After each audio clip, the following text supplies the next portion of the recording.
Ahora quiero saludar a un joven aspirante a la presidencia de Colombia, que por supuesto, como toda la comunidad política del país, está muy impactado con lo que ha pasado con su compañero. Me refiero a David Luna.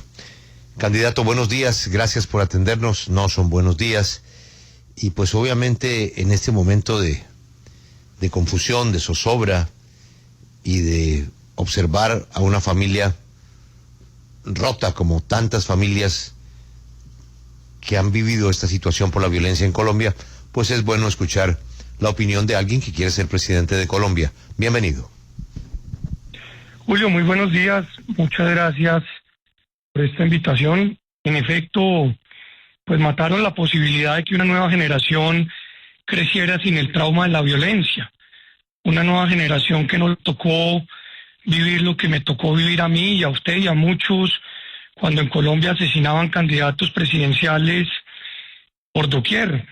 Y obviamente, pues mataron la esperanza de un caballero de la política, un hombre generoso como él solo, un hombre con quien se construía consenso producto del disenso, pero también un hombre de convicciones firmes que creo yo representa la posibilidad de decir las cosas como se sienten, respetando la opinión del otro. Yo creo que para mí ese era Miguel Uribe. Y oyendo a su esposa, María Claudia, anoche, pues me parece que nos da una lección de lo que necesita Colombia. María Claudia decía, por favor, no quiero que se responda la muerte de Miguel con un acto de violencia, con un acto de venganza, y por esa razón es tan importante saber cuáles son los resultados de la justicia, para que prontamente se conozca la verdad sobre este magnicidio, no solamente por su familia, sino también por la estabilidad del país, porque solo con la verdad y con la justicia podremos tener la conversación más difícil de estos últimos tiempos. ¿Cómo vamos a salir de esta violencia? ¿Cómo vamos a pasar de la aniquilación del rival a la confrontación de las ideas? Y yo creo que ese es, en efecto, pues lo que a nosotros como ciudadanos nos obliga a analizar. Mi campaña política es irrelevante, mi aspiración presidencial es irrelevante.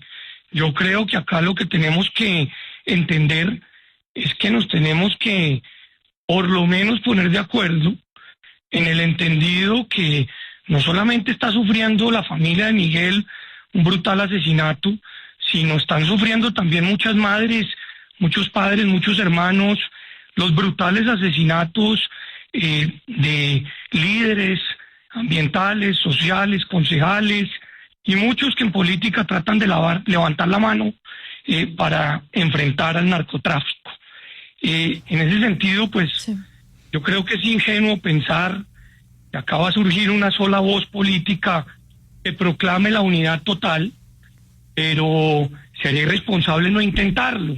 En medio de las diferencias, creo que establecer mínimos de convivencia, pues es lo que está esperando la sociedad. Sí. Ex senador, quiero profundizar en esa frase, y es que su candidatura presidencial es irrelevante frente a cualquier acto para generar unión. Nos decía también ayer desde el Salón Elíptico del Congreso.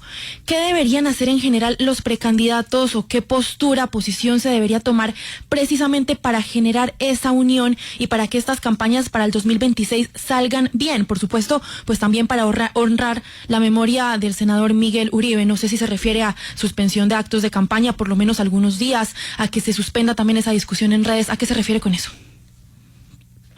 Pues lo primero es identificar que tenemos un enemigo muy violento, repetitivo, que es el narcotráfico, que evidentemente atenta para desestabilizar el país. Lo segundo es que tenemos que tener absolutamente claro que el gobierno y la sociedad no pueden seguir tolerando el delito ni ser cómplices del mismo. Hay que asumir, por supuesto, posiciones contundentes contra los violentos. Lo tercero es que la Fiscalía tiene que darnos, obviamente, respuestas, porque solo con la verdad y con la justicia tendremos algo de paz y tendremos la posibilidad de adelantar una conversación, y por eso yo resalto tanto la declaración anoche de la esposa de Miguel, doña María Claudia, y lo cuarto es que sí, en efecto, pues yo sí tengo absolutamente claro que hay que seguir dando la lucha, no podemos dejarnos doblegar, y por supuesto hay que seguir haciendo la política para conversar con la gente, oír cuáles son sus problemas, oír cuáles son sus heridas, saber qué es lo que está esperando. Pero acá hoy no puede haber intenciones de protagonismo, ni mucho menos intereses de unanimismo, en el entendido pues que hay distintas voces, claro, pero sí debe haber por lo menos la posibilidad y la intención de entender que la política hay que hacerla con unas mínimas reglas. No se necesita estar insultando, estar gritando, al contrario, sino por el contrario, estar tratando de plantear. Yo he dicho, criticar sin proponer es pura politiquería, y por eso pues hay que hacer las propuestas, pero hay también que entender que llega el momento de ver de qué forma se contrarresta a quienes están hoy violentando las ideas. Claro, y creo que usted lo ha leído bien, David, y además se la ha jugado a esa estrategia de no polarizar, no dividir y bajarle al discurso de rabia y de odio, y lo hemos visto con su publicidad política, con sus vallas, donde usted pues ha exhibido fotografías de contendores suyos, rivales en el escenario político, destacando una cualidad antes que un defecto o un problema de sus contrincantes. Pero eso, pues seamos realistas también un poco, no vende hoy. Lo que hoy realmente gana aplausos de la galería es el discurso del odio. ¿Usted cómo cree que podemos seguir jugando a hacer la política que usted quiere hacer sin populismo? Pues hombre, Juan Diego, usted tiene la razón. Usted lamentablemente tiene la razón, porque lo que vende es la confrontación, es el grito, es el insulto, es la frase que de alguna manera pues se tome la red social, porque no más de 15 o de 20 o 25 segundos es lo que la gente alcanza a replicar o a ver en un video. Pero yo tomé una decisión de hacer una campaña diferente, gane o pierda, y yo no voy a cambiar esa decisión, sobre todo cuando algunos dicen, pues sí, muy bonito lo que usted está haciendo, pero eso va a fracasar. Pues bueno, si fracasa, fracasa, pero fracasa con el intento de hacer un alto en el camino y de entender que es que acá nos acaban de asesinar un candidato presidencial, es que le cegaron la vida a un joven que quería demostrar que con sus ideas se podría tener un mejor país, y un joven que, claro, que tenía firmeza, pero también una bondad enorme al tomar la decisión de volver a hacer política después de que su madre se la asesinó el narcotráfico. Entonces tenemos que pararnos en el momento en el que estamos. Acá no están asesinando después de 30 o 35 años un candidato porque sí, no, lo están asesinando porque quienes están detrás del narcotráfico o de la minería ilegal o de la tala de árboles indiscriminada o ilegal, pues lo que quieren es un statu quo para poder seguir delinquiendo. Y en eso es lo que yo digo, que mi candidatura es irrelevante. Si hay personas que tienen más capacidad de conectar con la ciudadanía, pues que estamos listos todos a entender que acá debe haber unos principios lógicos para proteger. Mejor dicho, no nos pueden invertir los valores, ni podemos como sociedad tolerar que nos inviertan los valores. Quien delinque, delinque, y quien delinque, según la ley en Colombia, debe tener una sanción. Y sí, puede haber, por supuesto, procesos para la dejación de armas, pero mientras que eso sucede, pues se tienen que cumplir los mínimos, como en el caso no se han cumplido, que son los ceses al fuego. Entonces, me parece que la política toca fondo en una sociedad que toca fondo también, y que quien no entienda esta realidad, pues se desconectó.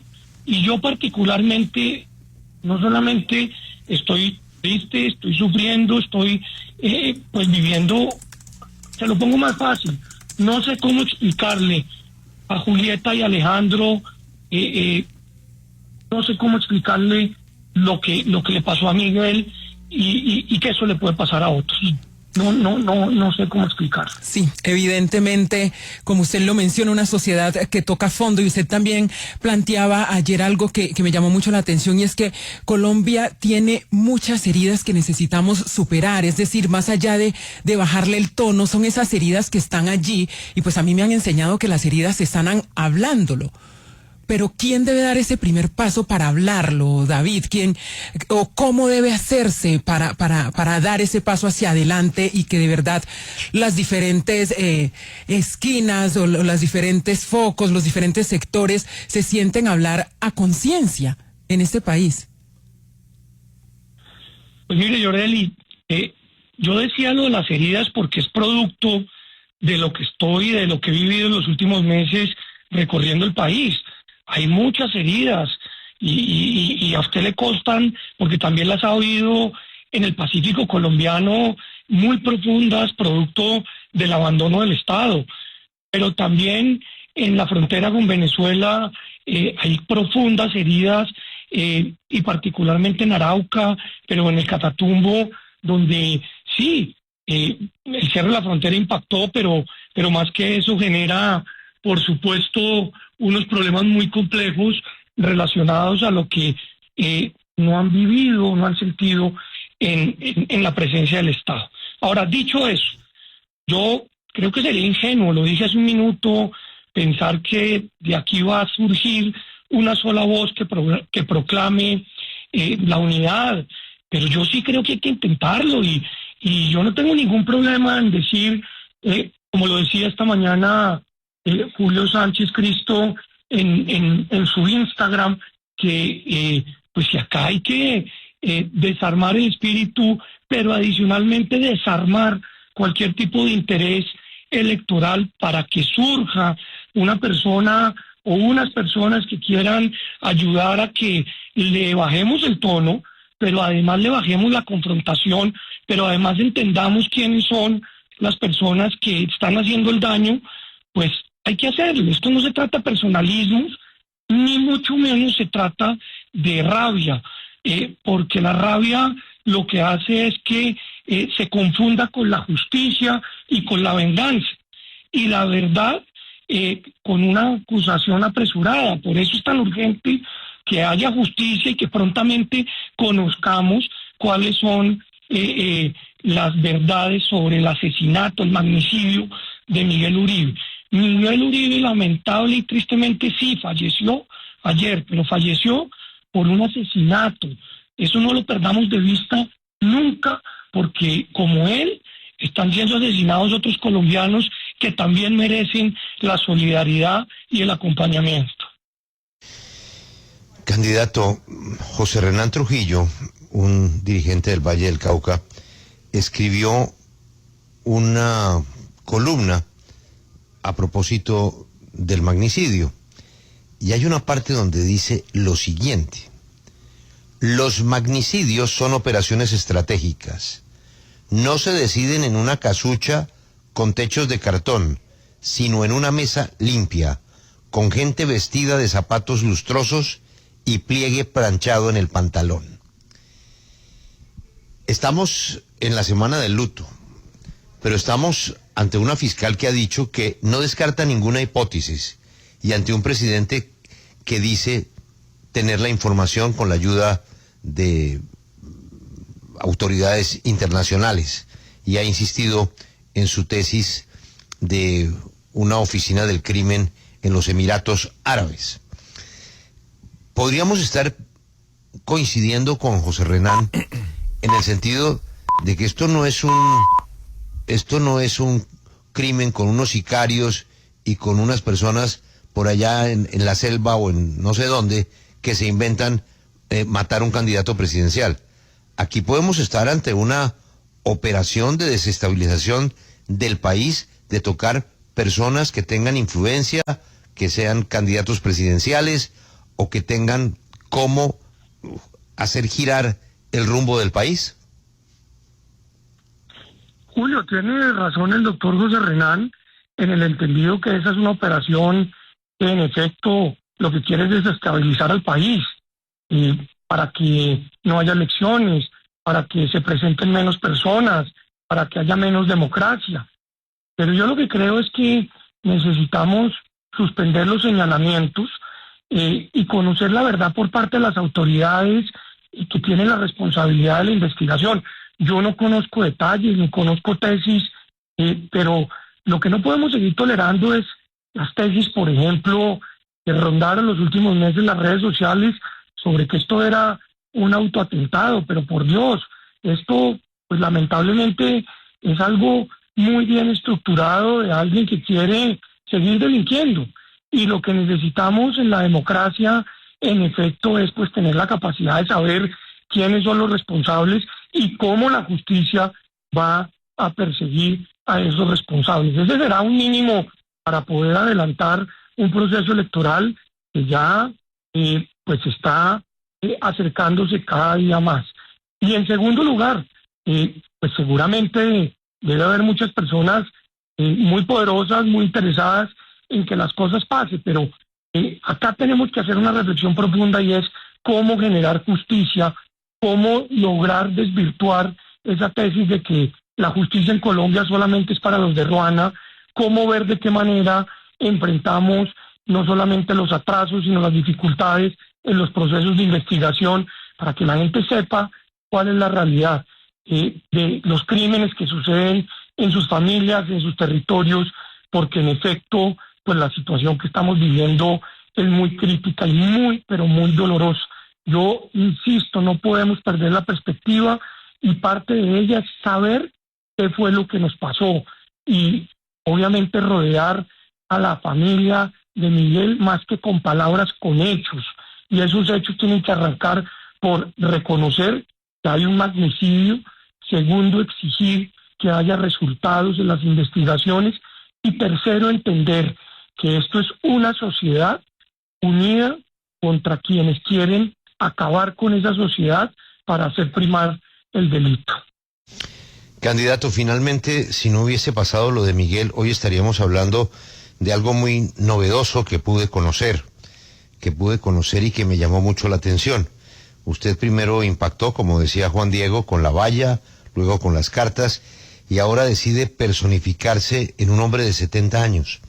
Pero esto iba a tener un lanzamiento, iba a tener un seguimiento en las redes sociales, la pieza se conocería el primer capítulo, venía con una pieza de expectativa, y hoy no es el día pues para hablar de esto, ni más faltaba, hoy es el día de Miguel, pero al menos usted nos podría contar qué va a pasar con el cronograma que usted tenía de esta interesante manera de vender su proyecto político.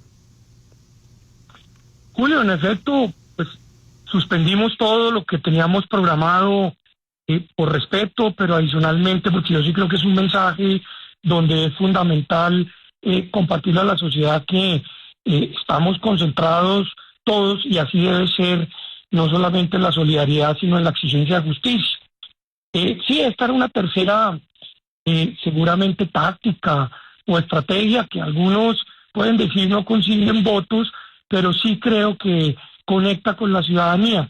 Una personificación para oír lo que usualmente a un político no le dicen en la calle, porque usted tiene a veces cámaras, porque a veces tiene esquema de seguridad, porque a veces está con un equipo, y pues yo caminé durante horas la ciudad, obviamente personificando una persona y preguntando por lo que pensaban de los políticos, de sus promesas, de sus confrontaciones.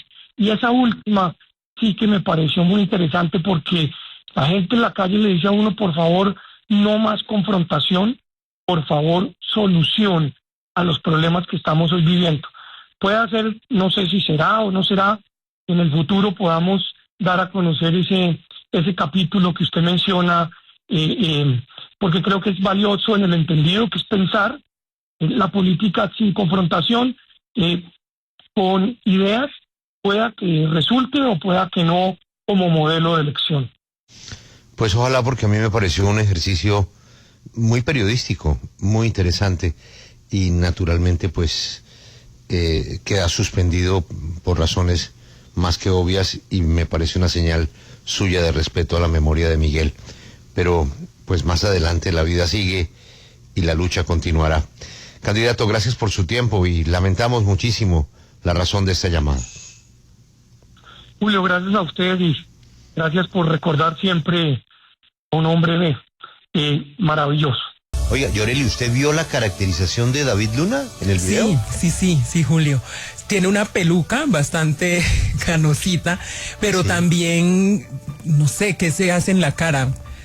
Bueno, el maquillaje es como un maquillaje que se hace para ponerse más, pues, líneas de expresión y demás, y se ve bastante viejito. Se ve viejito. Pero es que ha sido muy novedoso, y lo hablábamos con Juan Diego ahora también, esta forma de él de hacer campaña, Julio, porque se sale distinta, ¿no? se sale de lo habitual, de lo normal que estamos acostumbrados a ver. El viejito va preguntándole a las cosas a la gente en la calle. Y realmente es muy triste, la gente ya no cree en nada. En nada, la gente se cansó de tanta promesa. Y esa es la frustración del ejercicio. La gente tiene un inventario de cuentas pendientes. De las promesas incumplidas. No, muy grande, muy grande. Pero que lo haga un político, porque la gente no sabe que él es un político. Es un señor que va por la calle preguntando vainas. Muy interesante.